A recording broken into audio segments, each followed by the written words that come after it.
परिचय। जनन मूलभूत जैविक प्रक्रम है जिसमें सजीव अपने जैसे नए सजीव को जन्म देते हैं। प्रत्येक जीवित सजीव जनन का परिणाम है। जनन की ज्ञात बहुत सी विधियों को लैंगिक जनन और अलैंगिक जनन में वर्गीकृत किया गया है। लैंगिक जनन के लिए विपरीत लिंग के दो लोगों की आवश्यकता होती है। लैंगिक जनन के दौरान मादा अंडे उत्पन्न करती है जो मेल द्वारा निर्गत शुक्राणु द्वारा निषेचित होते हैं। एक भ्रूण का निर्माण होता है जो वयस्क के रूप में विकसित होता है। सामान्यतः विकसित और जटिल सजीव ही इस विधि का प्रयोग करते हैं। अलैंगिक जनन के दौरान कोई बिना अपनी प्रजाति के किसी अन्य सजीव की सहायता के जनन कर सकता है। सामान्यतः अल्प विकसित कम जटिल सजीव इस विधि का प्रयोग करते हैं। उद्देश्य। इस पाठ के अंत में आप निम्न करने में सक्षम हो जाएंगे। जनन के महत्व को दर्शाना। जंतुओं में जनन की विधियों का वर्णन करना। लैंगिक और अलैंगिक जनन के लाभ और हानि की तुलना करना। मनुष्य के जनन अंगों की विशेषता बताना। जंतुओं में निषेचन के प्रकार बताना। जरायुज और अंडप्रजक जंतुओं के बीच विभेद करना। इन विट्रो निषेचन का पराक्रम बताना। क्लोनिंग की अवधारणा का वर्णन करना। मानव जनन तंत्र। नर में जनन अंग या जननांग श्रोणि के भीतर और बाहर होते हैं। नर जननांग में होते हैं वृषण। यौनिक वयस्कता प्राप्त कर चुके किसी भी युवा में दो वृषण होते हैं जिनमें लाखों सूक्ष्म शुक्राणु कोशिकाएं उत्पन्न और एकत्रित होती हैं। वृषण टेस्टोस्टेरोन सहित अन्य हार्मोन भी उत्पन्न करते हैं। टेस्टोस्टेरोन हार्मोन के कारण लड़कों में भारी आवाज, बड़ी मांसपेशियां और शरीर और त्वचा पर बाल उत्पन्न होते हैं। यह शुक्राणु के उत्पादन को भी उत्तेजित करता है। शुक्राणु नलिका। वृषण के बगल में अधिवृषण और शुक्रवाहिका होती है जो नर जननांग के शुक्राणु नालिका का निर्माण करती है। शुक्रवाहिका एक पेशीय नली होती है जो वृषण में ऊपर जाती है और शुक्राणु करने वाले तरल वीर्य का संचरण करती है। अधिवृषण कुंडलित नलियों प्रत्येक वृषण के लिए एक का जोड़ा होता है जो शुक्रवाहिका से जुड़ा होता है। वृषण कोश। वृषण और अधिवृषण श्रोणि के बाहर एक थैलीनुमा संरचना में लटके रहते हैं जिसे वृषण कोश कहते हैं। त्वचा की थैली वृषण के तापमानक को नियंत्रित करने में सहायक होती है जिन्हें शुक्राणु उत्पन्न करने के लिए शरीर के तापमान से कम तापमान चाहिए होता है। उचित तापमान बनाए रखने के लिए वृषण कोश का आकार बदलता रहता है। जब शरीर ठंडा होता है तो शरीर के ताप में बने रहने के लिए वृषण कोश सिकुड़कर कड़ा हो जाता है। जब शरीर गर्म होता है तो वृषण कोश अतिरिक्त ताप को बाहर निकालने के लिए बड़ा और लचीला हो जाता है। सहायक ग्रंथियां। सहायक ग्रंथियों में शुक्राशय और पुरस्थ ग्रंथियां होती हैं। यह तरल प्रदान करता है जिससे शुक्राणु नलिका के स्नेहन का काम करता है और शुक्राणु को पोषित करता है। मूत्र मार्ग। मूत्र मार्ग वह प्रणाली है जिसके माध्यम से वीर्य शिश्न के माध्यम से शरीर के बाहर जाता है। मूत्र मार्ग मूत्र तंत्र का भी भाग होता है क्योंकि यही वो प्रणाली है जिससे मूत्र मूत्राशय से निकलकर शरीर से बाहर जाता है। शिश्न। शिश्न स्खलन अंग है जिससे वीर्य का स्खलन होता है। मानव जनन तंत्र। मादा।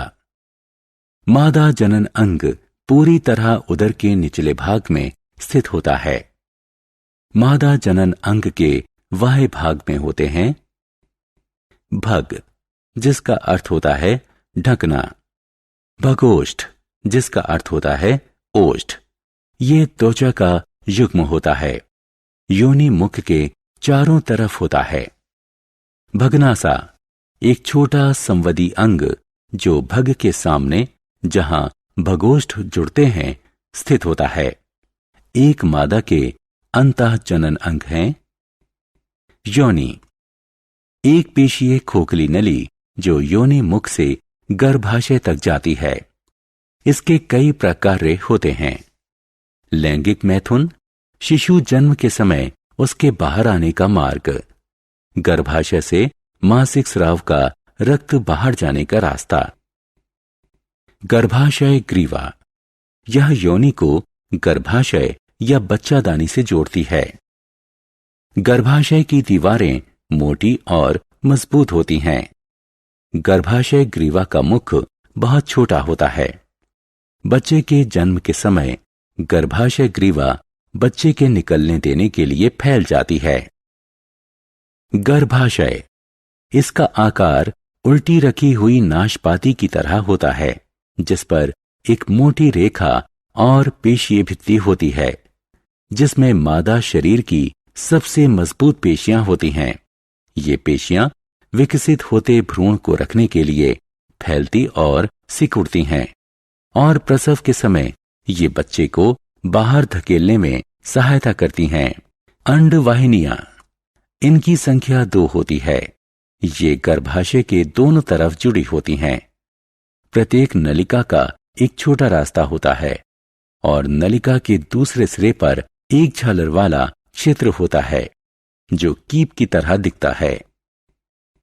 अंडाशय, 2 अंडाकार अंग जो गर्भाशय के ऊपरी दाएं भाग और बाएं भाग पर स्थित होता है।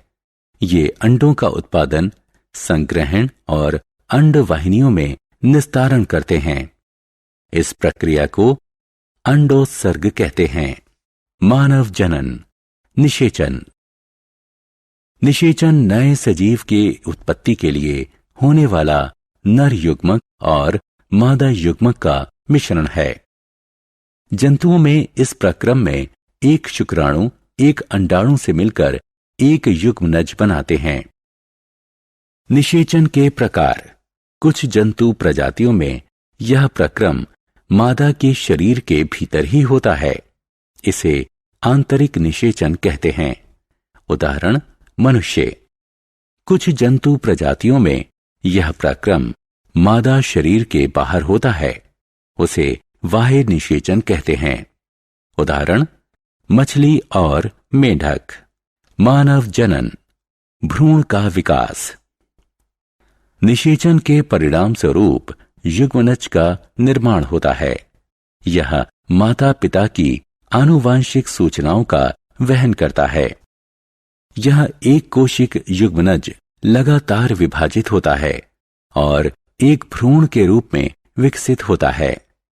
भ्रूण की विकसित अवस्था को गर्भ कहते हैं।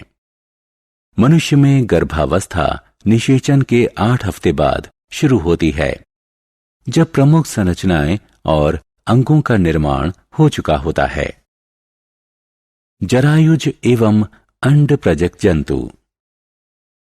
निषेचन के समान भ्रूण का विकास भी माता पिता के शरीर के बाहर या अंदर हो सकता है। इसी के अनुसार उन्हें जरायुज और अंड प्रजक के रूप में वर्गीकृत किया जाता है। जरायुज जंतु वो जंतु होते हैं जिनमें भ्रूण एक अंडे से नहीं बल्कि पूरी तरह से मां के भीतर विकसित होता है। जरायुज शिशु स्वतंत्र रूप से जीते हैं और उन्हें जन्म से ही बाहरी आहार की जरूरत होती है। लगभग सभी स्तनपाइयों, बहुत से सरीसृपों और कुछ मछलियों में जनन की यह विधि है। अंड प्रजक जंतु अंडे देते हैं। इसका अर्थ हुआ कि मां के भीतर भ्रूण का मामूली या कोई विकास नहीं होता है। यह कई जंतुओं, पक्षियों, उभयचरों, ज्यादातर कीटों, बहुत से सरीसृपों और मछलियों की जनन विधि है। नवजात शिशु का विकास। जन्म के बाद या अंडे से बाहर आने के बाद सभी जंतुओं का विकास एक समान नहीं होता। इसके अनुसार इसे प्रत्यक्ष और अप्रत्यक्ष विकास में वर्गीकृत किया जाता है। प्रत्यक्ष विकास। कुछ मामलों में नवजात शिशु क्रियाशील जनन अंगों के अतिरिक्त वयस्कों से तुलनात्मक रूप से थोड़े अलग होते हैं। इस तरह के विकास को प्रत्यक्ष विकास कहते हैं। इसमें कोई अविकसित अवस्था नहीं होती, कोई कायांतरण नहीं होता। हालांकि प्रत्यक्ष विकास का यह अर्थ कदापि नहीं है कि जन्म होने से वयस्क होने तक कोई परिवर्तन ही नहीं होता। मनुष्य इस तरह के विकास का ठेठ उदाहरण है। अप्रत्यक्ष विकास। कई मामलों में नवजात बच्चे अपने माता पिता की तरह नहीं होते। वयस्क होने के लिए उन्हें लंबी प्रक्रिया से गुजरना होता है। इनके विभिन्न चरणों का अनुक्रम कायांतरण कहलाता है। उभयचर और कुछ कीट इस प्रकार के विकास के ठेठ उदाहरण हैं। अलैंगिक जनन, प्रकार, मुकुलन। यह सबसे प्राथमिक तरह के जंतुओं जैसे हाइड्रा के जनन की विधि है। इस विधि में नए जीव का जन्म जनक के शरीर से मुकुल के रूप में होता है, विकसित होता है और अंततः जनक से अलग होकर एक नया जीव बन जाता है। द्विखंडन। यह अलैंगिक जनन की एक अन्य विधि है जो एक कोशिक जीवों जैसे अमीबा, पैरामीशियम इत्यादि में पाई जाती है। इसमें जनक या सजीव की कोशिका के केंद्रक के दो भागों में विभाजन से जनन क्रिया प्रारंभ होती है। इसके बाद कोशिका द्रव्य का विभाजन होता है। परिणाम स्वरूप दो संतति कोशिका या सजीव का निर्माण होता है। इन मुख्य विधियों के अतिरिक्त जंतु कुछ अन्य विधियों से भी जनन करते हैं, जैसे पुनरुत्पादन विधि, बहुखंडन विधि इत्यादि। जनन की कृत्रिम विधियां। इन विट्रो निषेचन। परख नली शिशु उन शिशुओं को कहा जाता है जो महिला के शरीर से बाहर निषेचित होते हैं। इस प्रक्रम को इन विट्रो यानी शरीर से बाहर निषेचन कहते हैं। पिता के शुक्राणु के साथ माता के अंडाशय के अंडे का निषेचन होता है। निषेचन के पश्चात प्रारंभिक भ्रूण को 2-4 बार विभाजित होने दिया जाता है। फिर उसके बाद माता के गर्भाशय में रखा जाता है, जिससे उनका स्वाभाविक विकास हो सके। यह प्रक्रम विभिन्न कृत्रिम जनन तकनीकों यानी ART में से एक है। इसका प्रयोग तब किया जाता है जब माता पिता या दोनों की प्रजनन संबंधी कमी के कारण माता अन्य प्रकार से गर्भधारण में असमर्थ रही हो। क्लोनिंग। किसी जनक की एक कोशिका से आनुवांशिक रूप से समान संपूर्ण जीव को कृत्रिम रूप से उत्पन्न करने की प्रक्रिया क्लोनिंग कहलाती है। इसका अर्थ है कि क्लोन से तैयार जीव अपने जनक से हर रूप में बिल्कुल समान होता है। क्लोनिंग प्रकृति में अक्सर होती है। कुछ जीवों में अलैंगिक जनन और एक निषेचित अंडे से जुड़वां का विकास क्लोनिंग का उदाहरण है। जीव विज्ञान के विकास के साथ अब क्लोनिंग की प्रक्रिया को कृत्रिम रूप से संभव किया जा सकता है। किसी भ्रूण कोशिका से DNA नाभिक निकाल लिया जाता है और अनिषेचित अंडे में आरोपित कर दिया जाता है। उसमें स्थित नाभिक पहले ही निकाल दिया जाता है। निषेचन की प्रक्रिया को बिजली के झटके या रासायनिक उपचार विधि से उत्तेजित किया जाता है। इस कृत्रिम प्रेरित योग विधि से उत्पन्न कोशिका का ग्रहणकर्ता माता में आरोपित कर दिया जाता है। क्लोनिंग द्वारा विकसित जीव आनुवंशिक रूप से बिल्कुल अपने जनक के मूल कोशिका की आनुवंशिक संरचना के समान होता है। डॉली के बाद से गैर भ्रूण कोशिका से भी क्लोन तैयार करना संभव हो गया है। सारांश। आइए हमने जो कुछ सीखा है उसे संक्षेप में दोहराएं। जनन वह जैविक प्रक्रिया है जिससे जीव अपनी संतति को आगे बढ़ाते हैं। जंतुओं के जनन की दो विधियां हैं, लैंगिक जनन और अलैंगिक जनन। दोनों प्रकार के जनन के अपने अपने हानि लाभ हैं। मनुष्य लैंगिक जनन करता है, नर शुक्राणु उत्पन्न करता है और मादा अंडाणु उत्पन्न करती है। निषेचन लैंगिक जनन में नर और मादा युग्मक का योग है। निषेचन दो प्रकार का होता है, आंतरिक और बाह्य। युग्मनज निषेचन का आखिरी उत्पाद होता है। यह भ्रूण में विकसित होता है। विकसित अवस्था में जब अंग विकसित हो जाते हैं तो इसे गर्भ कहते हैं। भ्रूण का विकास मादा के शरीर के बाहर या भीतर हो सकता है। इसके अनुसार उन्हें जरायुज और अंडप्रजक के रूप में वर्गीकृत किया जाता है। जरायुज जीव वयस्क में सीधे सीधे विकसित हो सकते हैं या वयस्क होने से पहले कुछ प्रारंभिक चरणों से होकर गुजर सकते हैं।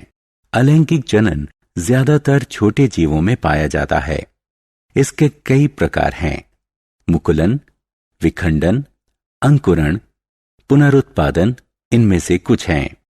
मनुष्य अत्याधुनिक तकनीक की सहायता से प्रजनन में अक्षम मनुष्यों की जनन की प्रक्रिया में मदद कर सकता है। इन विट्रो निषेचन कृत्रिम जनन तकनीक का एक उदाहरण है। क्लोनिंग एक नई तकनीक है जिसमें किसी वयस्क का हूबहू समरूप कृत्रिम साधनों से बनाया जा सकता है।